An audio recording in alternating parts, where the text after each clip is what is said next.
Did you know that humanity is preparing for a war against aliens?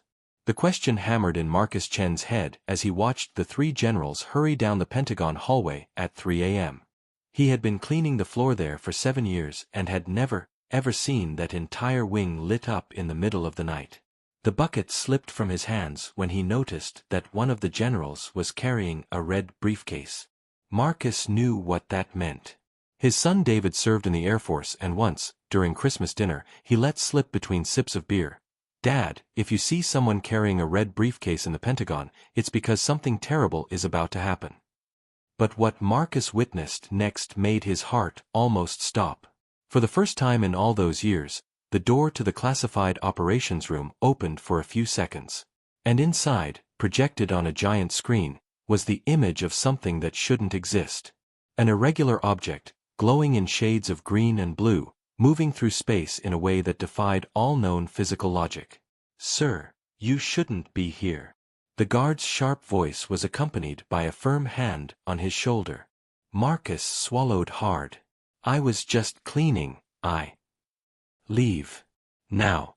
That night, Marcus couldn't sleep. The image of that object burned in his mind like a hot iron. He had seen documentaries about space. He knew about comets, asteroids, satellites. This was different. It seemed alive. 3 days later, while watching the news over breakfast, Marcus almost choked on his bread.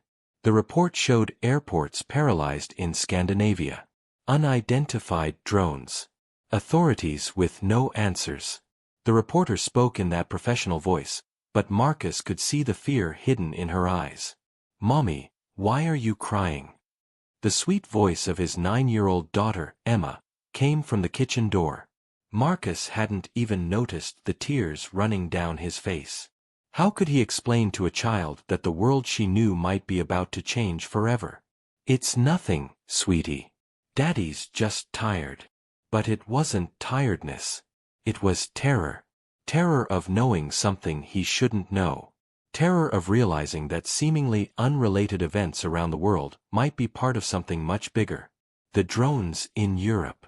The extraordinary meeting of generals that had taken place the week before. And that object in space he couldn't get out of his head. Marcus had a decision to make. Keep quiet and pretend he hadn't seen anything, protecting his family and his job. Or do something that could cost him everything, but might save millions of lives. Loop 1. What did Marcus see on the screen that made him so sure it wasn't a natural object? The answer came unexpectedly 2 days later. Marcus was driving Emma to school when he noticed strange activity near the military base 15 minutes from his home. Military trucks, dozens of them, lining up. Armed soldiers in the guardhouses, something he had never seen before at that relatively small training base. "Daddy, why are there so many soldiers today?" Emma asked, hugging her teddy bear to her chest. Marcus had no answer. At least, not one he could share with his daughter. That afternoon, on his way home from work, Marcus made a decision that would change his life forever. He needed answers. And he knew only one person who could help him. Sarah Rodriguez, an investigative journalist who covered military affairs for a major national newspaper. They had been friends in college, before Marcus dropped out to care for his sick mother. The meeting was set for a discreet cafe, far from the city center. Sarah arrived on time, but Marcus noticed that she kept looking around, as if she expected to be followed. "Marcus, how long has it been?" "At least 15 years, she smiled, but the smile didn't reach her eyes. "You said it was urgent." "Sarah, I saw something. Something at the Pentagon that I can't explain." Marcus kept his voice low, almost a whisper. "And I think it's connected to the drones in Europe." Sarah's face changed instantly. The casual expression disappeared, replaced by a sharp intensity. She leaned over the table. "Tell me everything. Every detail." As Marcus recounted what he had seen, Sarah frantically took notes in a small notebook. When he finished, she was silent for several long seconds, the pencil trembling slightly in her hand. "Marcus, I was investigating something similar. 3 weeks ago, I received information from an anonymous source within NASA. They are tracking something in space. Something that changed course on its own. Something impossible. Loop 2. Who is Sarah's anonymous source, and why did they decide to leak this information now? If you're following this story and want to find out the truth behind these mysterious events, don't forget to subscribe to the channel so you don't miss the next developments. And there's more, Sarah continued, her voice laden with urgency. Yesterday, the President changed the name of the Department of Defense to the Department of War. Officially. Do you understand what that means? No one changes a name with 75 years of history on a political whim. This is a declaration. Marcus felt a chill run down his spine. A declaration of war? But against whom? Sarah looked him straight in the eye, and for the first time Marcus saw genuine fear on the face of the journalist who had covered war zones in the Middle East. That's the billion-dollar question, Marcus. Against whom? 2 days of silence. Sarah didn't respond to his messages. Marcus tried calling 5 times, then 10. All went straight to voicemail. The last message she had sent was in the early hours of the morning. I got access to the files. You won't believe what I found. After that, nothing. Marcus parked in front of Sarah's apartment at 7 in the evening. The lights were off. He rang the doorbell 3 times before noticing the door was ajar. His heart raced. He pushed slowly, and the creak of the hinge echoed in the deathly silence. Sarah! The apartment had been ransacked.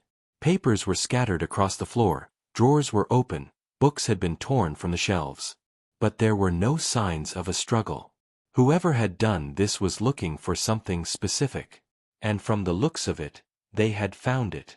Marcus felt his legs buckle when he saw the bloodstain on the carpet near the table. It wasn't much, but it was enough to make his stomach churn. He pulled out his cell phone with trembling hands to call the police when he heard a voice behind him. I wouldn't do that if I were you. Marcus spun around and saw Sarah in the doorway, pale as a ghost, with a cut above her eyebrow and clutching a backpack to her chest as if it were the most precious thing in the world. My God, Sarah! Are you okay? What happened? She rushed inside and closed the door, locking all the locks. They know, Marcus. They know I have the information. Her hands trembled as she opened her backpack and pulled out a laptop. 2 men in suits approached me last night as I was leaving the newsroom. They said I was investigating matters of national security. That I should stop immediately. Did you go to the police? Sarah laughed bitterly. Police. Marcus, these men weren't ordinary police officers. They were from some government agency. Maybe the CIA, maybe something even more obscure.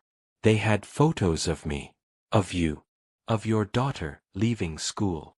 Marcus's blood ran cold. Emma.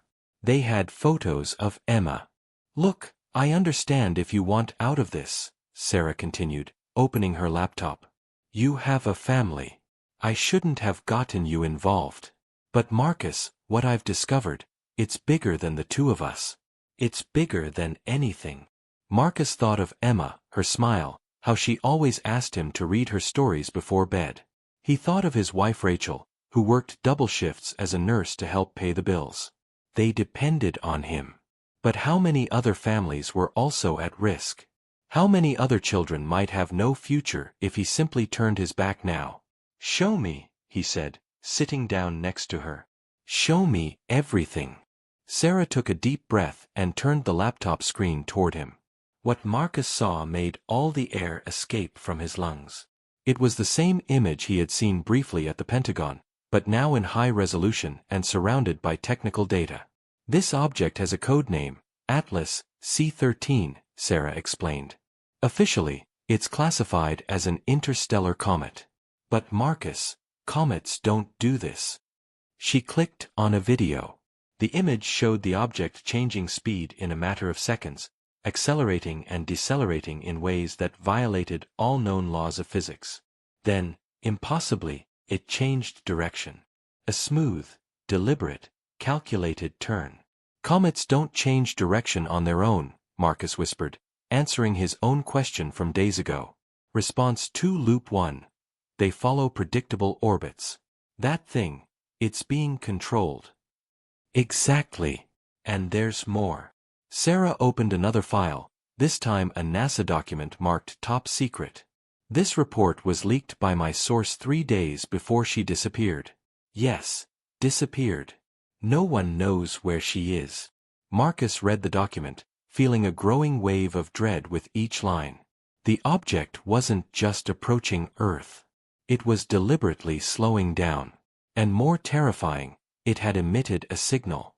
A pattern of radio waves that repeated every 6 hours. A signal that was clearly not natural. Did they try to respond? Marcus asked, already knowing the answer. 3 times. No response. But the signal continues.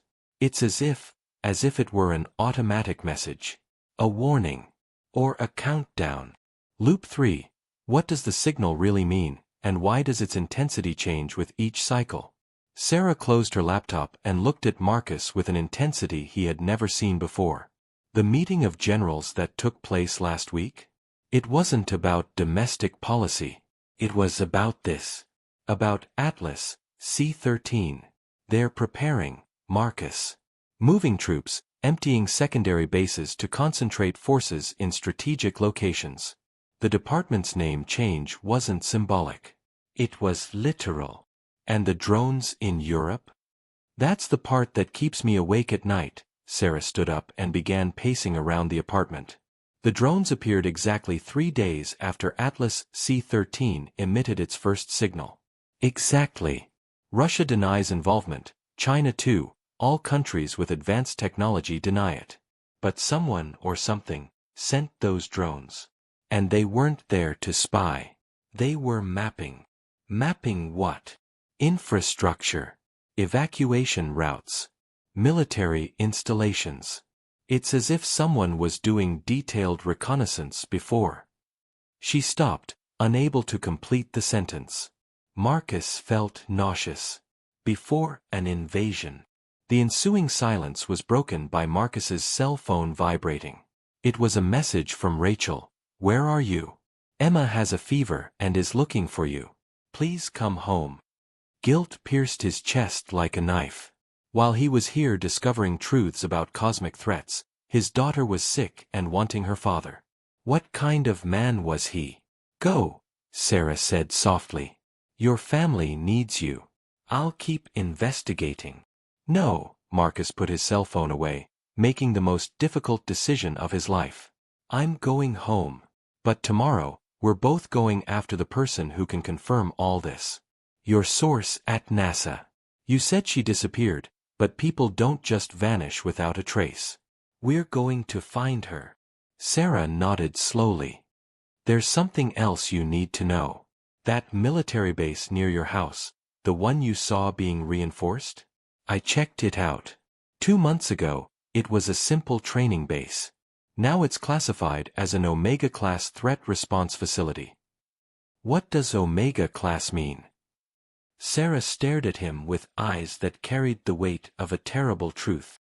It means global extinction threat, Marcus. The government is preparing for the end of the world. Marcus spent the night awake beside Emma's bed, watching her chest rise and fall as she slept with a fever. Her small hand held his tightly, as if she sensed that her father needed to be there. Rachel had fallen asleep in the armchair in the room, exhausted after a 12-hour shift at the hospital. He looked at the 2 people he loved most in the world and felt the weight of the decision he had made. How could he tell Rachel that the world they knew might be about to end? How could he tell her that he was involved in something that could put the whole family in danger? At 5 in the morning, Emma finally woke up. Her fever had gone down. She smiled weakly at her father. Did you stay here all night? Of course, princess. I always will. But how long could he keep that promise? 3 hours later, Marcus met Sarah in an abandoned parking lot on the outskirts of town. She had dark circles under her eyes and was carrying a brown envelope under her arm. I found her, Sarah said bluntly. My source at NASA. Or rather, I found where she was before she disappeared. Sarah opened the envelope and spread photos on the hood of the car. Images of a woman in her 40s, gray hair, round glasses. Dr. Helen Morrison, senior astrophysicist. The photos showed her leaving her house, entering a NASA building, talking to colleagues. She contacted me a month ago saying she had discovered something terrifying. But when we arranged to meet, she didn't show up. The next day, NASA announced that she had taken medical leave due to stress. But I went to her house last night. Sarah pulled out another photo. The house is empty, too clean, as if someone had erased any trace of her existence. Marcus examined the images, looking for any details that might help. That's when he noticed something in the last photo. Response 2 Loop 2. Look at this. On her desk at NASA. Do you see that drawing? It was a strange symbol, almost like an ideogram, scribbled on a yellow post-it note.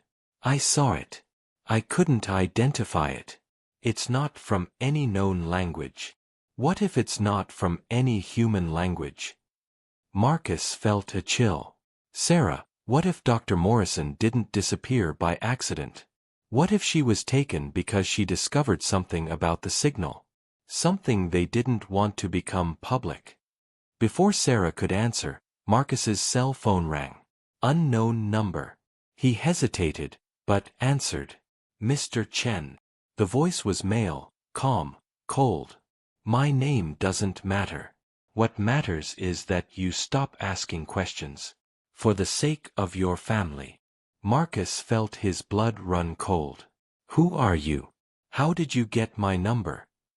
We got much more than your number. We know your daughter Emma attends Jefferson School. We know your wife Rachel works the afternoon shift at St. Mary's Hospital. We know you visited Miss Rodriguez's apartment last night. Marcus's hand trembled as he held the phone. Sarah watched him with wide eyes. Are you from the government? Did you take Dr. Morrison? What happened to the doctor is none of your business. Just as Atlas, C-13 is none of your business. There are forces at work to protect this country, Mr. Chen. Forces that will not hesitate to do what is necessary, including neutralizing internal threats. Threats? We just want the truth. The truth. The man gave a dry laugh. The truth is that there are things in this universe that the ordinary human mind is not equipped to comprehend. The truth would cause mass panic, the collapse of civilization, the end of everything we know. So I'll give you some advice, Mr. Chen. Go home. Hug your wife. Read stories to your daughter. Live your last moments of normality while you still can. Because when this all comes to light, and it will, nothing will ever be the same again. The call ended. Marcus stood still, the phone still in his hand, processing the veiled threat in the man's words. Loop 4. What did the man mean by last moments of normality, and why did he seem resigned rather than threatening? Marcus. Sarah's voice was thick with fear. What did he say? Marcus looked at her, feeling tears burn his eyes. Anger. That's what he felt. Anger at being watched. Anger at his family being used as a tool of intimidation. Anger at living in a world where the truth was considered more dangerous than ignorance. He said to stop. Or we'll become targets. Sarah was silent for a long moment, staring at the photos scattered across the hood. Then, surprisingly, she smiled. A sad but determined smile. You know what my father used to say? He was a journalist too, covered the Vietnam War. He used to say, Sarah, if someone is trying to scare you into silence, it's because the story you're investigating is the most important one of your life. She gathered the photos and put them back in the envelope. They can threaten us. They can follow us. But they can't stop us from finding out what's going on. Sarah, they mentioned Emma, my 9-year-old daughter. I can't put her at risk. And that's exactly why you need to keep going, Sarah touched his arm gently. Because if what we suspect is true, Emma and all the children in the world are already at risk. The difference is that we can do something about it. Marcus closed his eyes, feeling the impossible weight of the choice. Protect his family by staying silent, or protect humanity by exposing the truth. That's when his phone vibrated again. This time, a text message from a different number, Hangar 7, Andrews Air Force Base. Midnight. Come alone. H.M. Helen Morrison. The doctor was alive. And she wanted to meet him. Midnight. Hangar 7 at Andrews Air Force Base was plunged into darkness, only a few distant spotlights casting long shadows between the parked military planes. Marcus parked his car 3 blocks away, as the message had instructed, and walked the rest of the way with his heart pounding against his ribs. He had lied to Rachel. He said he needed to work overtime at the Pentagon. Guilt burned in his chest, but the need to know the truth burned even stronger. Mr. Chen. The voice came from the shadows, making him jump. A middle-aged woman emerged from the darkness. Disheveled gray hair, crooked glasses, wrinkled clothes. Dr. Helen Morrison looked 10 years older than in the photos. Thank you for coming. I know it was risky. Dr. Morrison? Everyone thinks you disappeared. Sarah said that.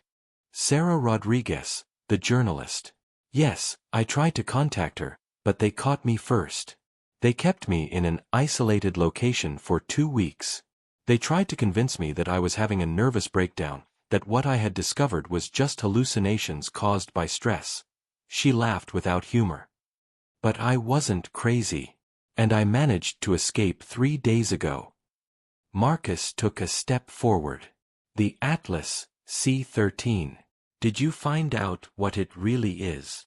Helen's eyes filled with tears.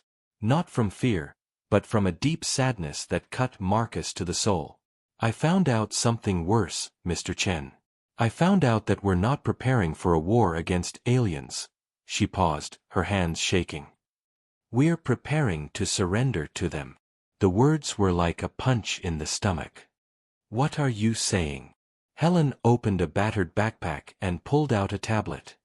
Let me show you something that changed everything for me. This is the signal that Atlas C-13 has been sending. She tapped the screen and a complex pattern of waves appeared. For weeks, we thought it was just an automatic signal, a kind of beacon. But then, 10 days ago, something changed. The pattern on the screen began to change, the waves forming different sequences. The signal began to respond to our communication tests. Not immediately, but with a delay of exactly 6 hours. As if it were coming from far away. And then we managed to decode it. Response 2 Loop 3. The signal wasn't a warning. It was a negotiation. A proposal. Marcus felt his world crumble. What kind of proposal? They want Earth, Mr. Chen. Not to destroy us, but to integrate us. They are a civilization that has been crossing galaxies for millions of years, absorbing intelligent species. And they offered us a choice, peaceful integration or futile resistance. Helen wiped away her tears. The intensity of the signal changes with each cycle because they are waiting for our response. With each cycle that passes without a response, the intensity decreases. It's a timed ultimatum. And the government, they accepted? Worse than that, Helen took a deep breath, as if she needed courage to continue.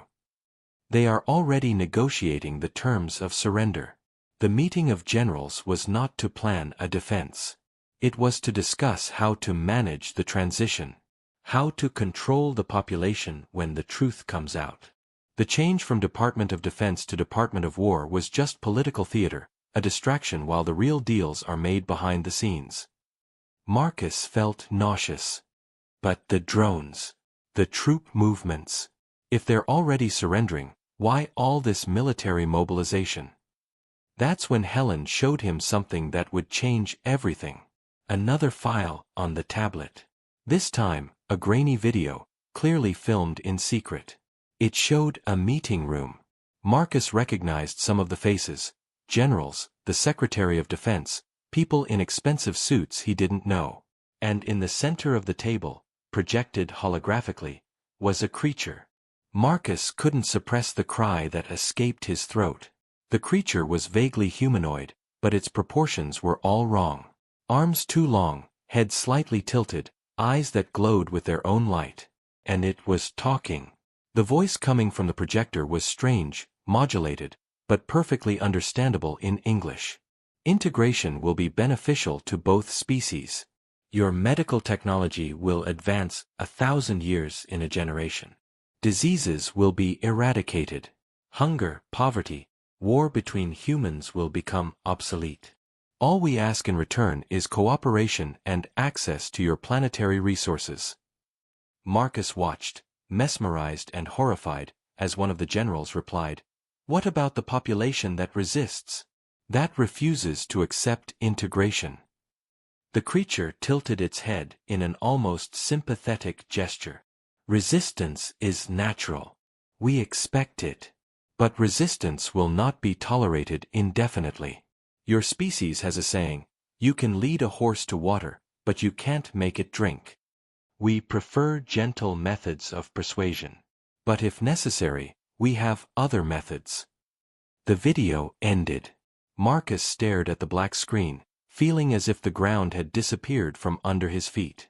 "The drones in Europe weren't from any terrestrial country," Helen explained, her voice breaking. "They were theirs. A test. To see how our infrastructure would respond, how our population would react to the unknown.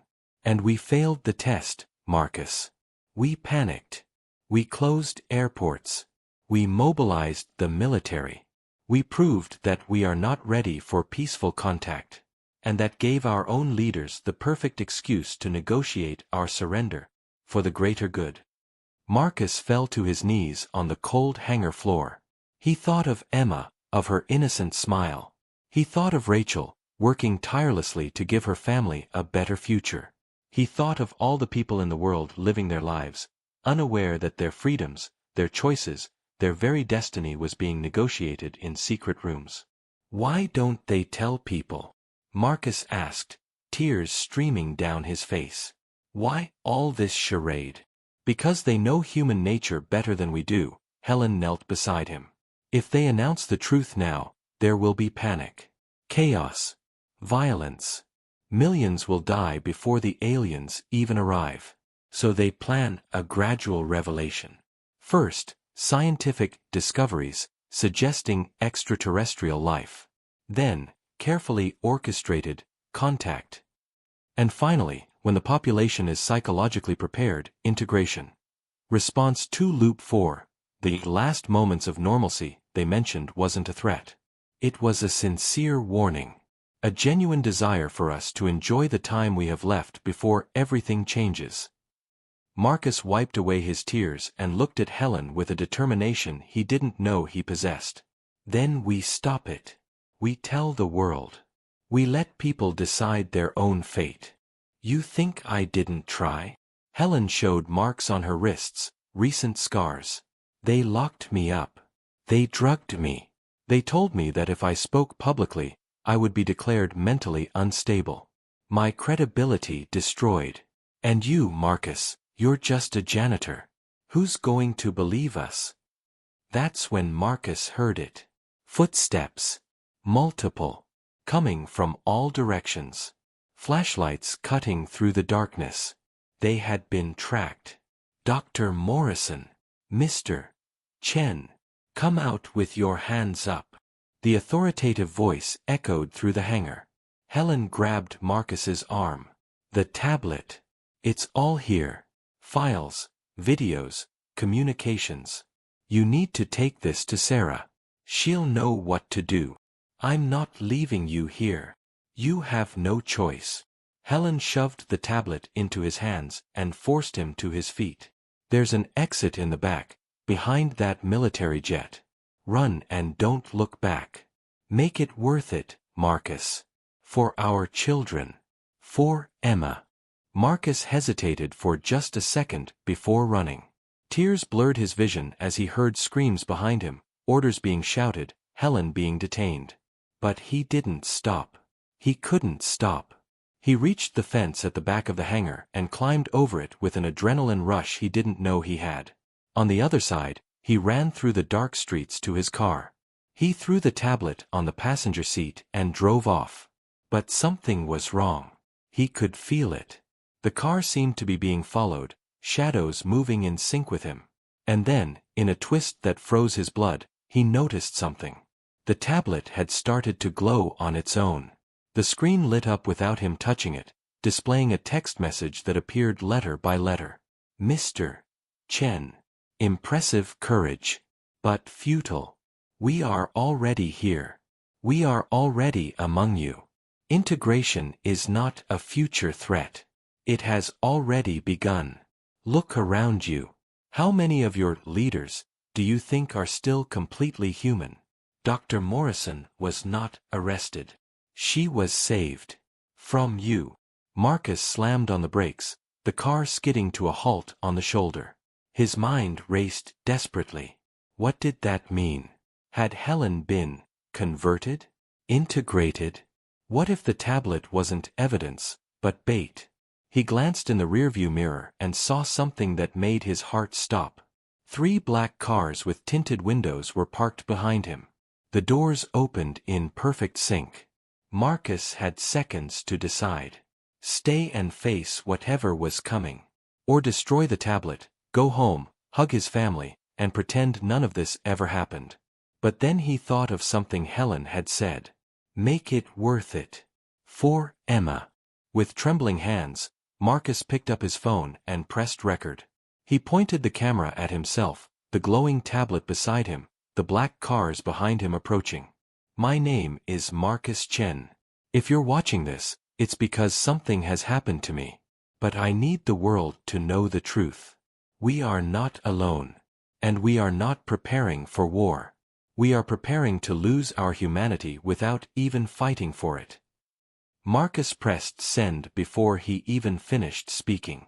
The video went straight to the cloud, with automatic copies being sent to Sarah, to 3 different newspapers, to video sharing sites. He had set it all up days ago, a contingency plan he hoped he would never need to use. The men in black were yards away when Marcus got out of the car with his hands up. The tablet still glowed on the passenger seat, that alien message pulsing on the screen like a mechanical heart. Mr. Chen, you just made a terrible mistake, said the leader, a tall man wearing sunglasses even though it was midnight. But his voice didn't sound threatening. It sounded sad.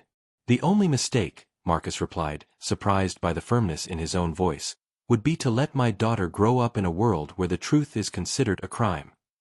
The man took off his glasses, revealing perfectly human eyes, but carrying a weariness that seemed to span generations. You don't understand what you've just done. Humanity isn't ready. There will be panic, violence, deaths that could have been avoided. Then let me ask you a question. Marcus stepped forward, defiant. How many of those deaths would be of people defending their right to choose? To decide their own fate? Because that is the only death worth dying for. Death fighting for freedom, not a life lived on your knees. That's when it happened. One of the agent's cell phones rang. Then, another. And another. Within seconds, all of those men's devices were ringing simultaneously. The leader answered, his face turning paler by the second. The video, it's everywhere. Twitter, Facebook, YouTube, news sites. Millions of views in the first 10 minutes. Sir, there's no way to contain this now. Marcus felt a wave of relief mixed with terror. He had done it. But at what cost? The leader of the agents put away his phone and looked at Marcus with an unreadable expression. Do you know what's going to happen now? Conspiracy theories will explode. Religious groups will declare the end of times. Governments will collapse. Financial markets will crash. And when Atlas C-13 finally arrives, and it will arrive, humanity will be too divided to mount any coordinated defense. Or, Marcus countered, feeling tears burn his eyes, for the first time in history, all of humanity will have to make a choice together. Not governments, not generals, not politicians. Every person, every family, deciding for themselves. Do we accept or do we resist? And maybe, just maybe, when forced to face that impossible choice, we will finally remember what it means to be human. The agent was silent for a long moment. Then, surprisingly, he waved his men back. Go home, Mr. Chen. Hold your daughter. Because in the next 72 hours, the world she knows will change forever. And after that, he paused, putting his glasses back on. After that, even I don't know what happens. Marcus didn't wait for a second invitation. He got in the car and drove, his hands shaking so much he could barely hold the steering wheel. The drive home had never seemed so long. When he arrived, it was 3 in the morning. Rachel was awake in the living room, her eyes red from crying. When she saw Marcus come in, she ran and hugged him so tightly she almost knocked him over. Where were you? I saw the video. Marcus, what have you done? What are we going to do? Marcus held her tight, breathing in the scent of her shampoo, feeling the real, irreplaceable human warmth of his wife. I did the only thing I could do. I gave people the right to know. Daddy. Emma's sleepy voice came from the top of the stairs. She was in her pajamas, holding her teddy bear. Why is Mommy crying? Marcus went upstairs and picked Emma up, even though she was already too big for that. He sat on the sofa with her in his arms and Rachel by his side. And for the first time, he decided not to lie. Emma, do you remember those stories I read to you? About heroes who fight monsters and save the world. Aha! She nodded, her eyes wide and curious. Sometimes, in real life, we have to make difficult choices. Choices that can scare the people we love. But we do it because it's the right thing to do. Because we want you to grow up in a world where truth matters more than comfort. Emma thought for a moment, then asked with that devastating innocence of children, Are you a hero, Daddy? Marcus felt tears streaming freely now. No, Princess. Heroes don't get scared. Heroes don't make mistakes. I'm just an ordinary man who tried to do something extraordinary. And I don't know if it will work. But you tried, Emma said, resting her little head on his shoulder. That's what matters, right? Trying. At that moment, holding his daughter, his wife by his side, Marcus understood something profound. Alien integration, if it really happened, promised to eradicate disease, end poverty, solve all of humanity's material problems. But there was something it could never give. This moment. This choice. This imperfect, frightening, beautiful connection between 3 people who decided to face the unknown together. That was humanity. Not our technology, not our intelligence, not our ability to solve problems. It was our ability to love even when we are afraid. To choose even when the choice is impossible. To try even when failure seems certain. In the next 72 hours, the world exploded. Governments issued contradictory statements. Scientists furiously debated the authenticity of the files. Religious leaders proclaimed prophecies. But something extraordinary also happened. Ordinary people began to come together. Not in panic, but in solidarity. Neighbors who had never spoken to each other shared resources. Strangers hugged each other in the streets. Families reunited, old quarrels forgotten in the face of the magnitude of what they were facing. Sarah published a series of investigative reports that confirmed everything in Marcus's video. Dr. Helen Morrison reappeared, not integrated, but frightened, providing even more evidence. And slowly, painfully, the whole truth emerged. The Atlas, C-13 was not a warship. It was an ark. A civilization traveling through the stars, yes, but not conquering. Offering. They had made the same offer to dozens of species, accelerated evolution in exchange for autonomy. And some accepted, becoming part of something bigger. Others refused and were left alone to evolve, or not, on their own. Humanity was in the middle. Divided, as always. But for the first time, the division was honest. Not manipulated by secret governments or behind-the-scenes negotiations. It was a genuine choice, made by billions of individuals. 6 months later, Marcus was in the garden with Emma, planting flowers. Atlas, C-13 was visible in the night sky now, a blue-green star that pulsed softly. The ship had slowed to a complete stop, orbiting beyond the moon, waiting. "Daddy," Emma asked as she dug a hole for the flower bed, "do you think they'll leave?" "I don't know, Princess. I think they're waiting to see what we choose." "What about you? What did you choose?" Marcus looked at the house, where Rachel was preparing dinner. He looked at the flowers they had just planted, promises of future beauty. He looked at Emma, covered in dirt, smiling, perfectly human in her imperfection. "I choose this," he said simply. "I choose you, your mother, this moment. I choose uncertainty, fear, pain, because it comes with love, hope, freedom, and those things. No one can give them to me. I have to earn them every day." Emma nodded, as if she understood something too profound for her age. "I choose this too." That night, as they watched the news reporting that 60% of humanity had voted to remain independent, Marcus finally understood.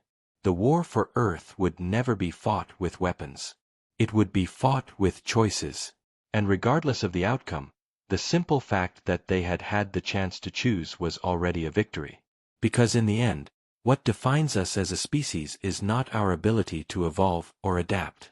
It is our stubbornness to remain free, even when freedom comes at a terrible price. It is our refusal to sell our souls, even when the buyer offers paradise in exchange. The story of Marcus Chen was never about aliens or government conspiracies. It was about an ordinary man who refused to accept that ordinary people had no right to the truth. Who refused to believe that security was worth more than freedom. Who risked everything because he knew that some choices, however frightening, must be made by ourselves. And if you've made it this far in this story, if you've felt something along the way, then maybe you're like Marcus too. Someone who believes that the truth matters. That choices matter. That it's worth fighting for the right to decide our own destiny, no matter how impossible it may seem. If you want to continue listening to stories that challenge, that make you think, that touch your heart while expanding your mind, don't forget to subscribe to the channel. Because there are more truths out there waiting to be told. And who knows?